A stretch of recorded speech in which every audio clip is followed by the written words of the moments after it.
My little brother woke me up at night and said we need to leave right now. So, we did. The hand on my shoulder was shaking me so hard my teeth rattled, and when I opened my eyes, Caleb's face was inches from mine in the darkness. His eyes were huge and terrified in a way I'd never seen before, not even when he broke his arm falling out of the treehouse when he was 8. "Avery, we have to go right now," he whispered, his voice cracking on every word. "I heard them talking downstairs, and they're going to do something really bad, and we can't be here when they wake up." I was still half asleep, my brain struggling to process why my 13-year-old brother was in my room at what my clock said was 2:47 a.m. on a Thursday night. I started to tell him to go back to bed, that whatever he heard was probably just a nightmare, but then I saw what he was holding. Our dad's hunting knife, the one he kept locked in the gun safe, was gripped in Caleb's shaking hand with dried blood on the blade. My whole body went cold, and I sat up so fast I nearly headbutted him. "Where did you get that? Is that blood? Caleb, what's going on?" He was already moving to my closet, pulling out my backpack and stuffing random clothes into it with movements that were jerky and panicked. "I'll explain when we're safe, but we have maybe an hour before they notice, and if we're still here when they wake up, we're not going to be okay." His voice had this flat certainty that scared me more than the knife or the blood or any of it, because Caleb had always been the dramatic one, the kid who cried when we watched sad movies and got anxious about everything. Seeing him this calm while saying something this terrifying meant whatever he'd seen or heard had broken something fundamental in him. I threw off my blankets and grabbed the backpack from him, my hands shaking as I tried to think clearly through the adrenaline suddenly flooding my system. "Tell me right now what happened, or I'm not going anywhere." Caleb's face crumpled for just a second before he forced it back into that scary, calm mask. I woke up to use the bathroom, and I heard Mom and Dad talking in the kitchen. They didn't know I was awake. They were talking about how we're getting too old, how we ask too many questions now, how the people they work for said it's time to cut loose ends before we figure things out. His voice dropped even lower, and I had to lean in to hear him. "Mom said your name first, Avery. She said you've been asking about why we never visit grandparents or why we don't have any baby pictures from before we moved here.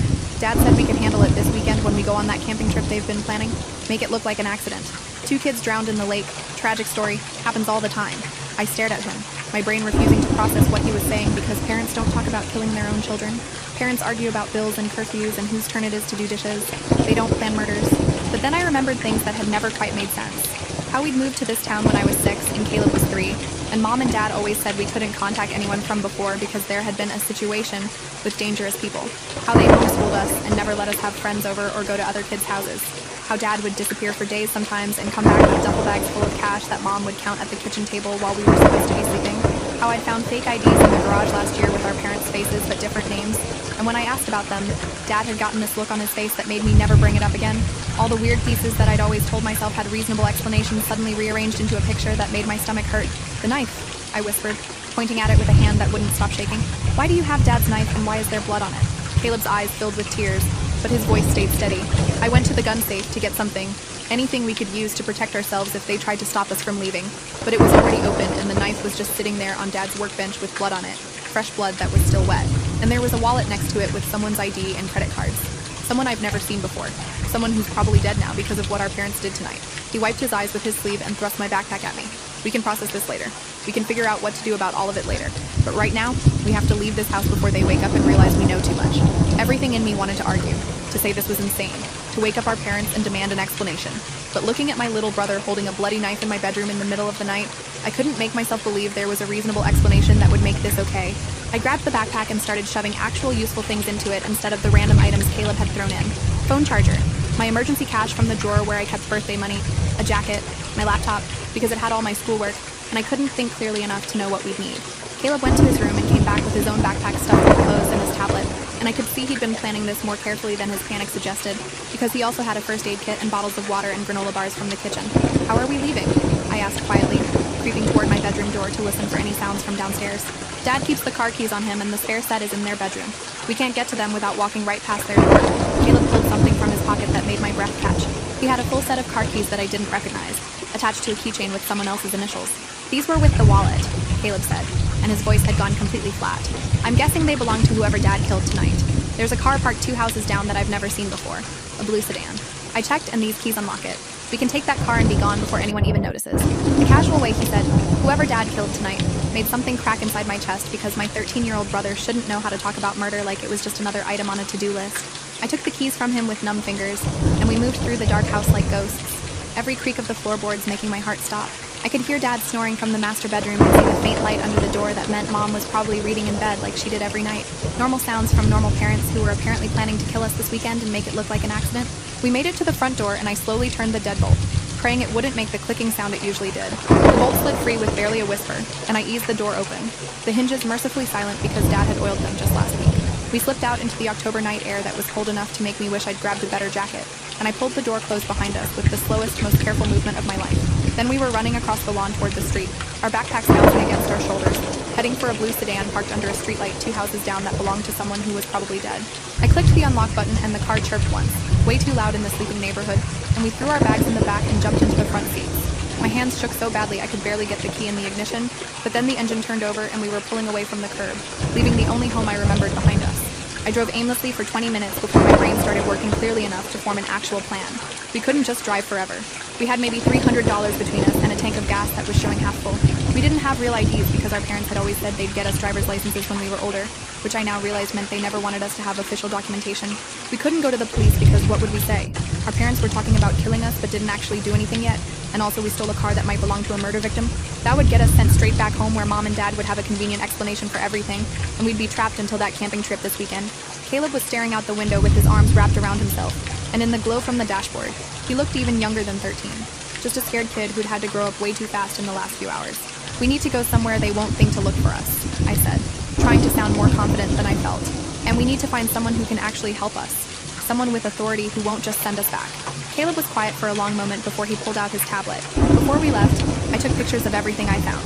The knife, the wallet, the fake IDs in the garage, the duffel bags of cash in the basement that I found last month when you were at the dentist.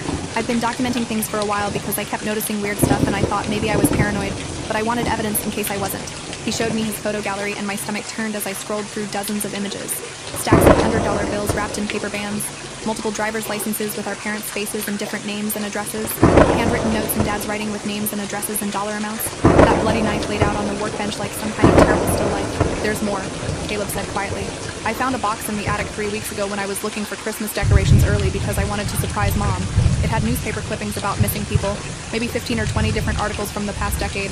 Some of them were from cities we lived in before we moved here, from when I was too young to remember, and someone had highlighted certain details in each article about the people who disappeared, their jobs, their families, their bank accounts. I took pictures of every single one. He handed me the tablet and I pulled into an empty parking lot behind a closed grocery store so I could look at the photos properly. My hands were shaking so badly I could barely swipe through the images, but what I was seeing made my blood run cold. Missing person after missing person, each one highlighted with notes in Dad's handwriting about assets and opportunities and logistics. Oh my God, I whispered, because the implications were crashing over me like a wave. Caleb, I think our parents are serial killers, or hired killers or something. This isn't just about them wanting to kill us. This is what they do. This is their job. Caleb nodded and his eyes were wet, but his voice stayed steady. I know. I've known for like a month, but I didn't want to believe it, and I couldn't tell you because I thought maybe I was crazy. But tonight, when I heard them talking about making our deaths look like an accident, exactly the way some of those articles described other people's deaths, I knew I wasn't crazy. And I knew we had to leave right now, or we'd end up as clippings in someone else's box.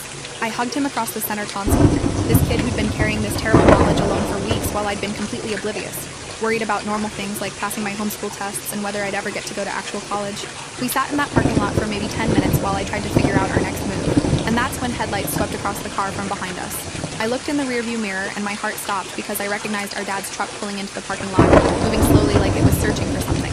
They know we're gone, I said, my voice coming out high and panicked. How do they know already? We've only been gone half an hour. But then I remembered the car we were in, the dead man's car, and I realized Dad had probably planned to move it tonight or dispose of it somehow. He'd have noticed it was gone the moment he went outside. I threw the car into drive and gunned it toward the parking lot exit, not even caring about being careful anymore. Dad's truck accelerated behind us, and I could see him clearly in my mirror. His face set in this expression I'd never seen before, cold and focused and nothing like the dad who made pancakes on Sunday mornings. I ran a red light turning onto the main road and another car had to swerve to avoid us, the driver laying on the horn. Caleb had his seatbelt clutched in both hands and his eyes squeezed shut, and I felt terrible for scaring him, but I didn't know what else to do. Dad's truck stayed right behind us, easily keeping pace, and I realized with growing horror that he wasn't trying to stop us by ramming us or cutting us off. He was hurting us, pushing us away from the downtown area toward the industrial district where there wouldn't be witnesses. Every turn I tried to make, he anticipated, blocking me with his truck until my only option was to keep going straight toward the dark, empty warehouses at the edge of town. My phone rang from where I'd thrown it in the cup holder and I could see Mom's name on the screen, but I didn't answer because what would be the point? She'd try to talk us into pulling over, into trusting them, and I couldn't let Caleb hear her voice because he was barely holding it together as it was. The road dead-ended at an old shipping facility that had been closed for years, chain link fence surrounding crumbling concrete buildings. I slammed on the brakes, and the car skidded to a stop maybe 20 feet from the fence, and Dad's truck pulled up behind us, blocking our only escape route. For a few seconds, nobody moved. Then Dad's door opened and he stepped out, and in the glow of the headlights, I could see he was holding something that made my mouth go dry. His hunting rifle, the one he used for deer season, was cradled in his arms like this was just another day at the range. He walked toward our car slowly, almost casually, and I locked all the doors even though I knew it wouldn't matter. A rifle could punch through car windows like they were paper. Caleb was crying now, these quiet hitching breaths, and I reached over to grab his hand. "Whatever happens," I whispered, "I'm so proud of you for trying to save us. You're the bravest person I know." Dad reached my window and tapped on it with the barrel of the rifle, and my whole body went rigid with terror. His voice came muffled through the glass. "Avery, open the door. Let's talk about this like adults." The word adults coming from a man pointing a gun at his teenage daughter would have been funny if it wasn't so horrifying. I stayed frozen, trying to think of any possible way out of this situation. The car was blocked front and back. Dad had a rifle and probably his handgun too. We had no weapons except Caleb's knife and no training in how to use it. My phone buzzed with another call from Mom, and then a text message appeared on the screen. "We can explain everything. Please just come home." I almost laughed because what possible explanation can make any of this okay? But then Caleb made a small sound and pointed through the windshield, and I saw headlights approaching from a side road I hadn't noticed, coming fast toward the shipping facility. Dad saw them too, and his expression shifted from cold focus to something like concern. He stepped away from our car and raised the rifle, pointing it toward the approaching vehicle. The headlights resolved into a white van with government plates, and it skidded to a stop maybe 30 feet away, and I counted 4 doors opening simultaneously. People in FBI jackets poured out with weapons drawn and voices shouting commands I could barely process. "Drop the weapon! Federal agents! Hands where we can see them!" Dad's face went through several expressions in rapid succession. Confusion and anger, and finally resignation. He lowered the rifle slowly and set it on the ground, then raised his hands. One of the agents rushed forward to secure him while others fanned out to check the perimeter, and I just sat there gripping the steering wheel and trying to understand how the FBI had possibly known where to find us. One agent approached our car, a woman maybe 40 years old with kind eyes and her badge held up high. She tapped gently on my window, and I finally unlocked the door with shaking hands. "Avery Cross?" she asked, and I nodded mutely. "I'm Special Agent Renee Caldwell with the FBI. You and your brother are safe now. Your parents are in custody, and they're not going to hurt you. I need you to turn off the car and step out slowly with your hands visible." I did what she said, my legs barely supporting my weight as I stumbled out of the car. Caleb scrambled out of the passenger side and ran around to grab me, and we stood there in the headlights holding each other while federal agents swarmed around us. Agent Caldwell kept talking in this gentle, steady voice, explaining that they'd been investigating our parents for 6 months and had warrants for their arrest on multiple charges, including murder, fraud, and racketeering. They'd been monitoring the house with surveillance equipment, waiting to gather enough evidence for charges that would stick. When they saw us leave in the victim's car at 3 a.m. with our father in pursuit, they'd scrambled a team immediately because they knew our lives were in danger. "How long have you known?" I asked, my voice coming out hoarse and broken. "How long have you been watching us live in that house with them while knowing what they were?" Agent Caldwell's expression tightened with something that might have been guilt. "We've had surveillance on your parents for 6 months, but we only confirmed your existence 3 months ago. They'd hidden you very carefully, homeschooled you, kept you off all official records. We weren't even sure you were real until we got visual confirmation. Once we knew about you, we started working on a plan to extract you safely. But these operations take time to coordinate, and we had to wait for the right moment when we could prove immediate danger. Tonight, when we saw your father chase you with a rifle, we had all the justification we needed." She paused and looked at both of us carefully. "Did either of you know what your parents did for a living? Did they ever involve you in their activities?"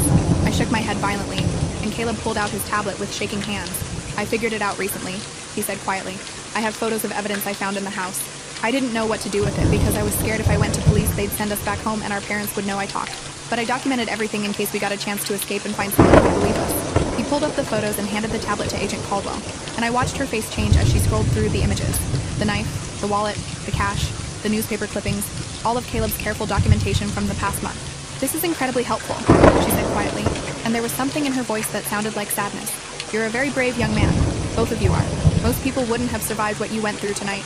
She called over another agent and showed him the tablet, and they conferred in low voices while I tried to process that this was actually real, that we were actually safe, that the FBI had been watching our house for months and we'd never known.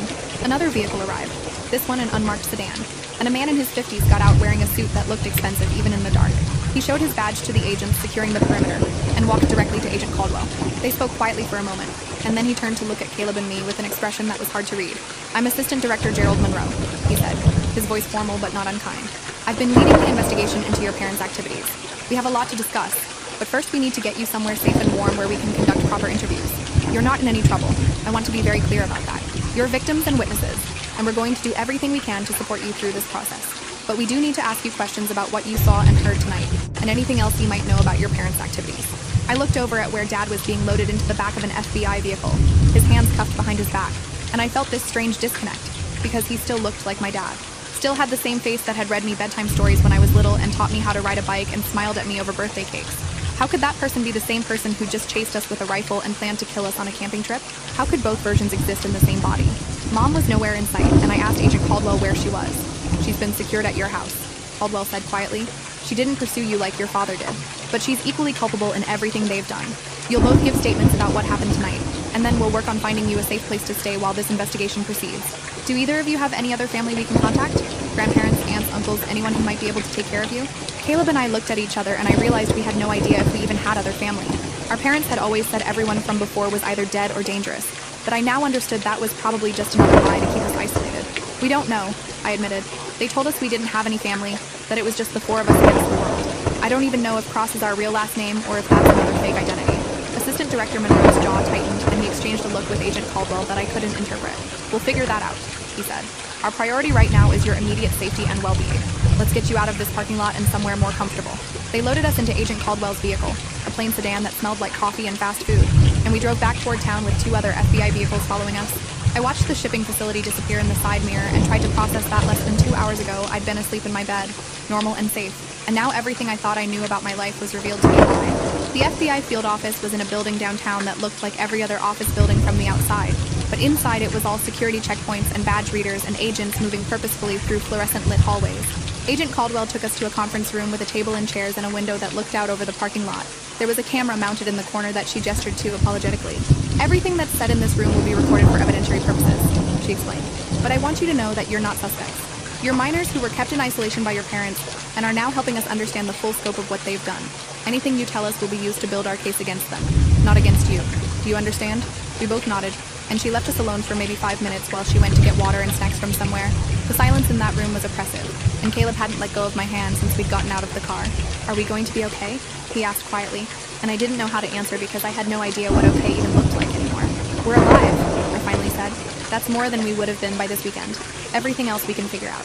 Agent Caldwell came back with bottles of water and a bag of vending machine snacks, and Assistant Director Monroe followed her with a laptop and folders full of documents. They sat across from us, and Monroe opened one of the folders, pulling out photos that he laid carefully on the table. I recognized some of them immediately. Surveillance photos of our house and our parents entering and leaving at various times, but there were other photos that made my stomach turn. Crime scene photos of bodies and blood and evidence markers. I'm going to show you some difficult things, Monroe said, his voice gentle despite the horrible images. But I need you to understand the full scope of what your parents have been doing so you can help us ensure justice for all their victims. Over the next hour, Monroe walked us through their investigation into our parents' activities. They weren't serial killers in the traditional sense. They were contract killers who worked for organized crime families and occasionally wealthy individuals who wanted problems eliminated. The FBI had connected them to at least 18 murders over the past decade across 6 different states, though they suspected the real number was much higher. Most of the victims were other criminals, people involved in drugs or money laundering who'd become liabilities to their organizations. But some were innocent people in the wrong place at the wrong time, witnesses who'd seen too much, spouses who'd become inconvenient. Our parents had moved from city to city, changing identities each time, always staying just ahead of law enforcement until this investigation finally caught up with them. The documents your brother photographed are incredibly valuable, Monroe said, gesturing to Caleb's tablet, which was now connected to his laptop. These newspaper clippings match up with several of our cold cases, and his documentation of the blood evidence and wallet from tonight's victim will help us close at least one open murder investigation.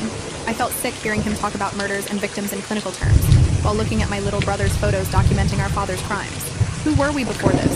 I asked, surprising myself with the question. You said they hid us carefully. Does that mean we had other names? Other lives? Monroe and Caldwell exchanged another look, and then Monroe pulled out a different folder. Inside were birth certificates and photos of 2 small children I didn't recognize at first. The girl looked maybe 5, with dark curly hair and a gap-toothed smile. The boy was around 2, chubby-cheeked and laughing at something off-camera. It took me a long moment to realize I was looking at Caleb and myself from before I could remember. Your names were originally Kennedy and Julian Reed, Monroe said quietly. Your biological parents were Michael and Patricia Reed, and they died in what was ruled a murder-suicide when you were 6 and 3. Your father allegedly killed your mother and then himself, leaving you orphaned. The room spun, and I gripped the edge of the table to steady myself. Allegedly, I repeated, focusing on that one word because I couldn't process anything else he'd just said. Monroe nodded grimly. We now believe that murder-suicide was actually a contract killing carried out by the people you know as your parents. They were hired to eliminate your biological parents, who were witnesses in a federal trial against a crime family. After completing the job, they took you and your brother, rather than leaving you to go into the foster system where someone might eventually figure out what really happened. They've been raising you under false identities ever since, moving whenever they thought someone was getting too close to discovering the truth. I couldn't breathe, couldn't think. The people who'd raised me, who I'd called mom and dad for my entire remembered life, had murdered my real parents, and then just taken me and Caleb like we were spoils of war. We'd been living with our parents' killers for 11 years and never knew it. Caleb made this small broken sound, and I turned to see tears streaming down his face. So, they were never really our parents at all, he whispered. They were just the people who killed our parents and stole us. Agent Caldwell reached across the table like she wanted to take his hand, but stopped herself. I know this is devastating information to receive, she said gently. And we have counselors standing by who specialize in helping children process trauma, but I want you to understand that what they did to you, keeping you isolated and raising you under false pretenses, that was criminal regardless of how they treated you day to day. Even if they fed you and clothed you and seemed to care about you, they had no right to take you from your biological family and no right to keep you hidden from the world. You were kidnapped victims this entire time. You just didn't know it. The words kidnapped victims echoed in my head, and I tried to reconcile them with my memories of childhood, birthday parties and homeschool lessons and family movie nights, all of it built on top of a foundation of murder and theft. Do we have other family? I asked, because I needed to know if there was anyone out there who'd been looking for us, anyone who'd missed Kennedy and Julian Reed. Monroe pulled out more documents, and I saw family trees and contact information, and my heart started beating faster. Your biological father, Michael, was an only child, but your biological mother, Patricia, had 2 siblings, both still living. Her sister, Rachel Gardner, lives in Oregon, and her brother, Thomas Barrett, lives in New Hampshire. We've already been in contact with them as part of our investigation, and they've been searching for you since you disappeared 11 years ago. They never believed the foster system story your kidnappers spread. They knew something was wrong, but they had no evidence and no way to prove what happened to you. He showed us photos of a woman in her 40s with curly hair like mine, and a man maybe 50 with Caleb's same nose and chin.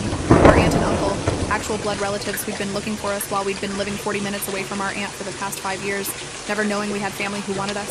The interview continued for another 2 hours, as they asked us questions about our daily lives, about things we'd seen or overheard, about any visitors or unusual activities we'd noticed. Caleb described finding the box of newspaper clippings and showed them every photo he'd taken.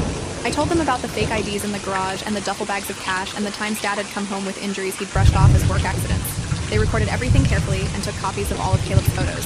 It was past 6 in the morning by the time they finally said we could take a break, and I realized we'd been awake for over 24 hours. Agent Caldwell took us to a different room that had 2 cots set up with blankets and pillows, and she explained this was where they sometimes let witnesses rest during long investigations. Someone will be right outside the door, she said gently. You're completely safe here. Try to get some sleep and we'll talk more when you wake up. But I couldn't sleep even though exhaustion was pulling at my bones. I laid on one cot while Caleb curled up on the other, and we stared at each other in the dim light filtering through the window blinds. Are you mad at me for waking you up? Caleb asked eventually, his voice small and scared, for making us run and causing all this. I reached across the space between the cots to grab his hand. You saved our lives, I said firmly. If you hadn't heard them talking, if you hadn't been brave enough to document everything and wake me up, we'd probably be dead this weekend. I'm not mad. I'm grateful. You're the reason we're still alive, he cried then, these quiet sobs that shook his whole body, and I got up and climbed onto his cot so I could hold him. We'd been through something no kids should ever have to experience.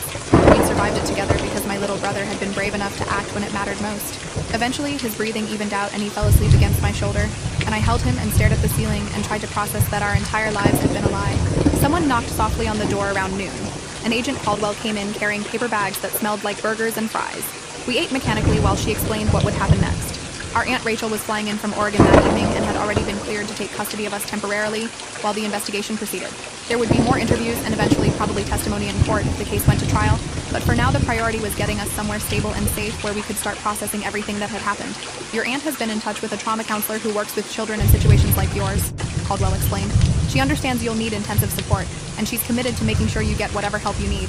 She's also been in contact with your Uncle Thomas, and they're working together to figure out the best long-term arrangement for both of you. I tried to imagine living with an aunt I'd never met, in a state I'd never been to, starting a completely new life at 17. Caleb would have to start real school for the first time instead of being homeschooled, learn to make friends and navigate social situations he'd been isolated from his entire life. The FBI brought in a counselor that afternoon, a woman named Dr. Sharon Kramer, who specialized in helping children who'd experienced severe trauma. She sat with us in a different conference room and didn't push us to talk about anything we weren't ready for. Instead, she taught us breathing exercises for when the panic attacks hit and gave us worksheets about identifying feelings and coping mechanisms. What you've been through is extraordinarily traumatic, she said gently, and there's no timeline for healing from something like this. You might feel okay one moment and completely overwhelmed the next, and both reactions are normal and valid. The important thing is that you're safe now and you have people who care about helping you recover. She gave us her phone number and said we could call anytime we needed to talk, even if it was 3 in the morning and we were having nightmares. Having that concrete lifeline helped more than I expected, knowing there was someone who specialized in exactly what we were going through. Our Aunt Rachel arrived at the FBI office around 7 that evening, and the moment I saw her walk through the door, I started crying. She looked so much like the woman in the photos Monroe had shown us. Patricia Reed, our biological mother who'd been murdered 11 years ago. She had the same curly dark hair and the same green eyes and the same gentle expression, and it was like seeing a ghost of someone I'd never consciously known but somehow still missed. Rachel saw us and immediately started crying too, crossing the room to wrap both of us in a hug that smelled like lavender and felt safer than anything I'd experienced in years. "Oh my God," she kept saying, her voice breaking. "Oh my God, I can't believe it's really you. Kennedy, Julian, I've been searching for you for so long." Hearing our original names from someone who'd known us before the kidnapping felt surreal, like being introduced to people I should already know but couldn't quite remember. Rachel sat with us for over an hour just talking, showing us photos on her phone of our biological parents and telling us stories we'd never heard. She showed us pictures of me as a baby being held by Patricia and videos of Caleb's second birthday party where everyone sang and he'd smashed his face into the cake. "Your mom was my best friend," Rachel said, tears streaming down her face. "When she died, when they said Michael killed her and then himself, I knew something was wrong. Patricia would have never let that happen without fighting, and Michael adored her. He would never have hurt her. But the police said all the evidence pointed to murder-suicide, and I was just a grieving sister looking for someone to blame.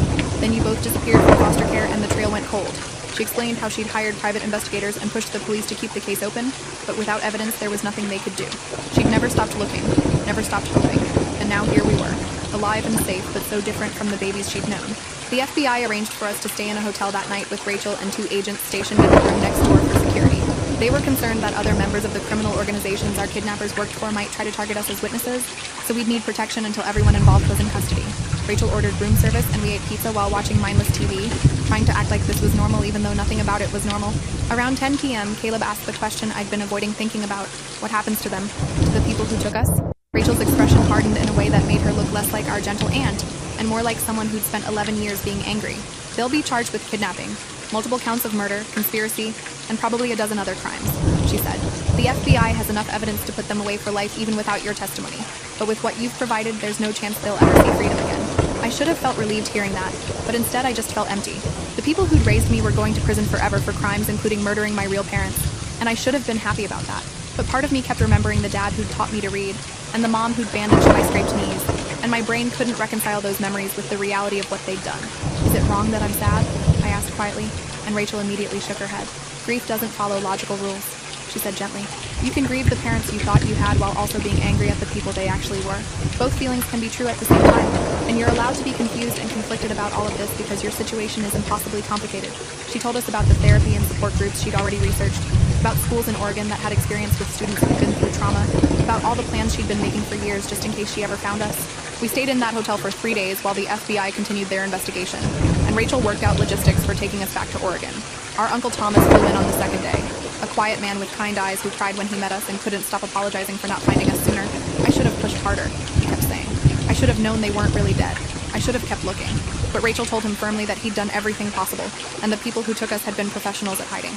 On the 3rd day, Agent Caldwell came to tell us they'd found the body of the man whose car we'd driven, whose wallet and keys Caleb had taken from Dad's workbench. He'd been a low-level drug dealer who'd stolen from the wrong people, and those people had hired our father to make him disappear. The timeline suggested he'd been killed maybe an hour before Caleb woke me up, which meant if Caleb hadn't heard that conversation and acted immediately, we'd have been asleep when Dad came back to move the evidence. The preliminary hearing for our kidnappers happened a week after our escape, and Rachel asked if we wanted to attend. I said yes immediately because I needed to see them one more time, needed to confirm in my own eyes that they were really being held accountable. We sat in the gallery with Rachel and Uncle Thomas, and I watched as the people I'd called Mom and Dad were led into the courtroom in orange jumpsuits with their hands cuffed. They looked smaller somehow, diminished. Nothing like the powerful, frightening figures from that parking lot. The prosecutor read the charges, and it took almost 5 minutes to get through them all.